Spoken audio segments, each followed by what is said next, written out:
અમદાવાદના ઠક્કરબાપાનગર વિસ્તારમાં કોર્પોરેશનના દબાણ ખાતાની ગાડીઓ પર પથ્થરમારાની ઘટના સામે આવી છે।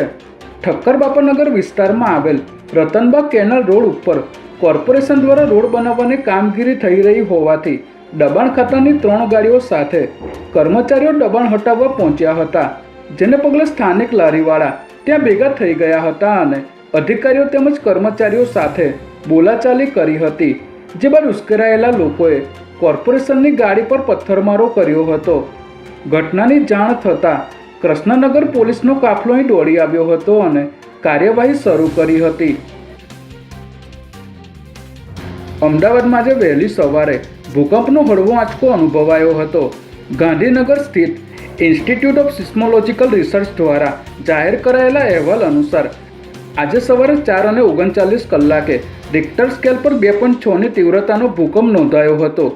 ભૂકંપનું કેન્દ્ર બિંદુ અમદાવાદ શહેરથી અંદાજે 29 કિલોમીટર દૂર દક્ષિણ પશ્ચિમ વિસ્તારમાં બાવળા પાસે અને ભૂકંપની ઊંડાઈ જમીનની સપાટીથી આશરે 20 કિલોમીટર નીચે નોંધાઈ હતી। જોકે ભૂકંપની તીવ્રતા ઓછી હોવાથી ભૂકંપની અસર મર્યાદિત રહી હતી અને શહેરના મોટાભાગના વિસ્તારોમાં તેની ખાસ અસર જોવા મળી ન હતી। ગુજરાતમાં એકસાથે વરસાદની 4 સિસ્ટમ સક્રિય થતાં આગામી 6 દિવસ સુધી ભારેથી અતિભારે વરસાદની આગાહી કરવામાં આવી છે, જેમાં ઉત્તર ગુજરાત, મધ્ય ગુજરાત અને દક્ષિણ ગુજરાતના જિલ્લાઓમાં ધોધમાર વરસાદ વરસી શકે છે।